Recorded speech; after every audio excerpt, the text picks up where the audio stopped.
तो यारो आज हम कुछ ऐसी चीजों के रियल पर्पस के बारे में जानने वाले हैं जिनके मतलब से किसी को मतलब ही नहीं होता। लाइक लग्जरी कार्स के पीछे ये लाइंस क्यों होती हैं, क्रिकेटर्स की जर्सी यहाँ से उठी क्यों होती हैं, पायलट्स इस तरह से प्लेन की फ्यूल की बारिश क्यों कराते हैं, लगता है बहुत ज्यादा पैसा हो गया है। और इंडिया में ट्रक्स के पीछे ये लाइंस क्यों लिखी होती हैं। नहीं ये वाली लाइन नहीं, ये हॉर्न ओके प्लीज वाली लाइन। वैसे भाई इतना सच कौन बोलता है। नंबर 1 गाइस, क्या आपने कभी कार के पीछे इन लाइंस को ऑब्जर्व किया है? मेरी तरह अगर डिक्की में सामान रखते होगे तो जरूर किया ही होगा। You know we are papa's khandani coolie. खैर जो भी हो, बट पक्का आप इसके रियल पर्पस को नहीं जानते होगे। असल में ये लाइंस नहीं बल्कि मेटल्स की वायर्स होती हैं जिन्हें डिफॉगर लाइंस भी कहा जाता है। और ये सिस्टम सिर्फ महंगी गाड़ियों में ही होती है। हाँ, कई सस्ती गाड़ियों में भी ये पाई जाती है, पर वो स्टिकर वाला स्कैम होता है। मेटल से बने इन डिफॉगर्स का काम कार के पीछे लगी बर्फ और वाटर वेपर्स को गर्म करके हटाने का होता है, जिसे कार में लगी इस वाले बटन से किया जाता है। हाँ, तो अब आपको पता ही है कि अगर ये वाला बटन दिखा तो क्या करना है। नंबर 2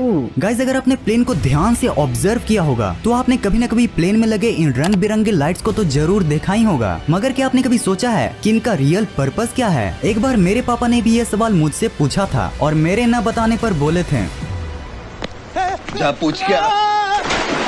दरअसल इनको नेविगेशन लाइट्स कहा जाता है, जिनको रात के समय में प्लेन की डायरेक्शन को पता करने के लिए यूज किया जाता है। रेड वाली लाइट प्लेन के लेफ्ट साइड में होती है और वहीं ग्रीन वाली राइट साइड में। और इन दोनों लाइट के साथ एक व्हाइट लाइट भी होती है जो कि प्लेन के पिछवाड़े में प्रेजेंट होती है। वैसे पिछवाड़ा गलत वर्ड नहीं है, बस टीचर्स ने इसे समझ गए ना, मतलब तुम लोग समझदार आदमी हो।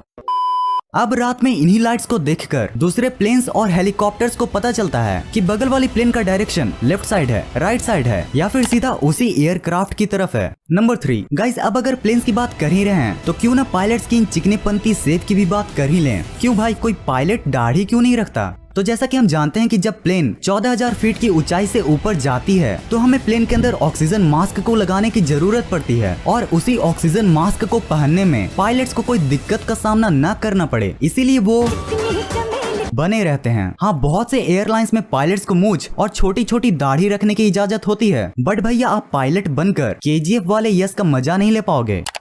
गाइज, अपने क्रिकेटर्स और बहुत से स्पोर्ट्स पर्सन के शर्ट के पीछे इस छोटी सी उठी हुई चीज को तो जरूर देखा होगा, मगर क्या आपको पता है कि ये चीज आखिर होती क्या है और इसको किस वजह से यूज किया जाता है? तो असल में ये एक ब्रा टाइप डिवाइस होती है। देखो, हंसना बाद में, पहले सुन लो।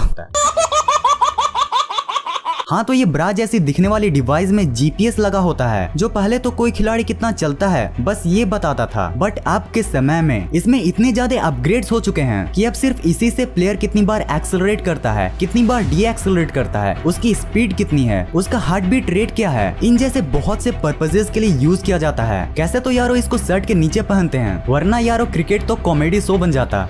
नंबर 5 गाइज, अब मैं आपको जो क्रिकेट का एक फैक्ट बताने वाला हूँ ना, वो सच में बहुत ही ज्यादा इंटरेस्टिंग है। तो देखो, ये तो हमें पता ही है कि क्रिकेट में 3 स्टंप्स होते हैं, पर 3 ही क्यों, 2 या फिर 4 क्यों नहीं? तो यारो आपको जानकर ये शौक लगेगा कि पहले के क्रिकेट में 3 की जगह 2 स्टंप्स हुआ करते थे, जिनके बीच 6 इंच की दूरी हुआ करती थी और पहले दौड़कर रन लेने के लिए इन्हीं 6 इंच के अंदर बैट को डालना पड़ता था और अगर बॉल इन विकेट्स के अंदर से गुजरती थी तो आउट। मगर इसका एक बहुत ही बड़ा डिसएडवांटेज था और वो ये था कि कभी कभार बॉल इसके बीच से इतनी तेजी से गुजरती थी कि पता ही नहीं चलता था कि बैट्समैन आउट है या फिर नॉट आउट। और इसी प्रॉब्लम के सॉल्यूशन के रूप में 2 की जगह 3 स्टंप्स को इंट्रोड्यूस किया गया। वैसे तो हम जो क्रिकेट खेलते हैं उसमें तो आज भी 2 ही स्टंप्स यूज होते हैं, तीसरे स्टंप से अच्छा बॉल न खरीद लेंगे। नंबर 6 अगर आप स्काई स्क्रैपर्स वाले बिल्डिंग के फैन होंगे और अगर आपको इन बिल्डिंग्स के सीक्रेट को जानना बहुत पसंद है तो ये वाला फैक्ट सिर्फ आप ही के लिए है। कि आप जानते हो कि ये ऊंची ऊंची इमारतों में ये खाली फ्लोर्स को क्यों दिया जाता है? यारो, फ्लोर को खाली रखने में उन्हीं का तो नुकसान होता है, पर गाइस फायदा भी तो तब होगा ना जब वो बिल्डिंग कॉन्ट्रैक्ट से बच पाएंगे। दरअसल इन स्काई स्क्रैपर्स को बनाने से पहले एक बिल्डिंग कॉन्ट्रैक्ट को बनाया जाता है जिसमें स्काई स्क्रैपर्स की नंबर ऑफ फ्लोर्स की लिमिट को बता दी जाती है। अब इसी नंबर ऑफ फ्लोर की लिमिट से बचकर अपने स्काई स्क्रैपर्स को और ऊंचा दिखाने के लिए उनके मालिक इन फ्लोर्स को खाली छोड़ देते हैं। और दूसरा रीजन ये भी है कि ये खाली फ्लोर्स बिल्डिंग में लगी आग को भी फैलने से रोकते हैं। नंबर 7 अच्छा, आप जस्ट इमेजिन करो कि आप और आपका फ्रेंड बहुत संघर्ष करके एक पायलट बन गए। अब जब कैबिन में आप दोनों के लिए खाना आता है तब आप ऑब्जर्व करते हो कि आपके साथ तो भेदभाव हो रहा है। जहां आपके फ्रेंड को खाने के लिए पनीर टिक्का मिला, वहीं आपको सड़ा हुआ दलिया।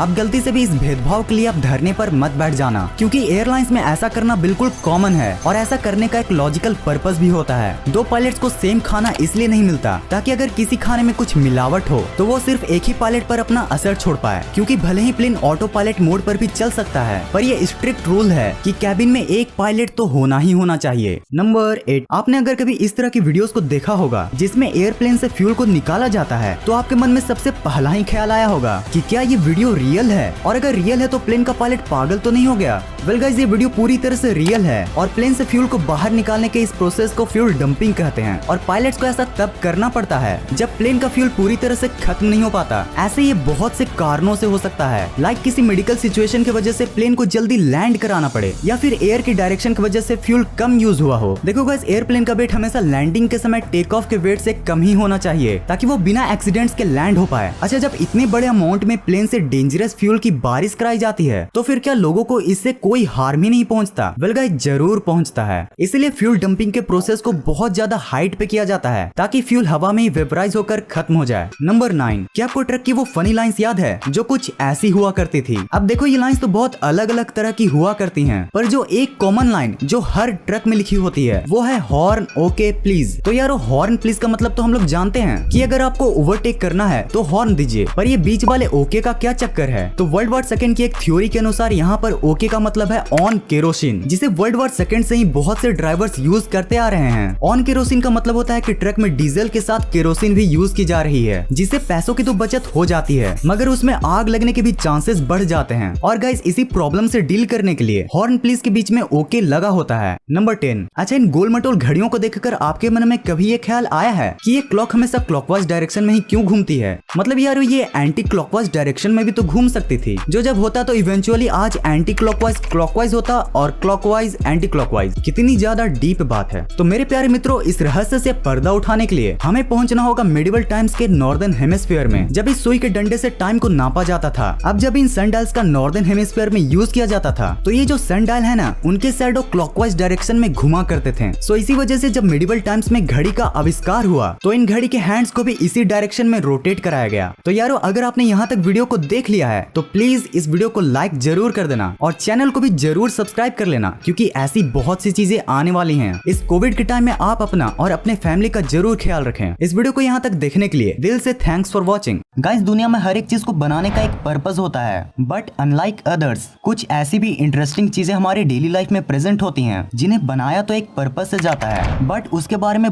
गाइस आप शायद ही बिलीव करोगे, बट आप रोजाना ही ना जाने कितनी ही ऐसी अमेजिंग चीजों को देखते हो जिनके बारे में आप नहीं जानते हो, पर फिर भी उनके बनाने का एक बहुत ही मेन पर्पस होता है, जैसे कि इलेक्ट्रिकल प्लग्स में ये कट्स क्यों बनाए जाते हैं। गाइस, आज मैं आपको कुछ ऐसी चीजें दिखाने वाला हूँ जिनको देखकर आपका मूड पूरा रिफ्रेश हो जाएगा, क्योंकि आज इस वीडियो में हम 90s और 2000s की यादों के साथ उनके रिलेटेड कुछ ऐसे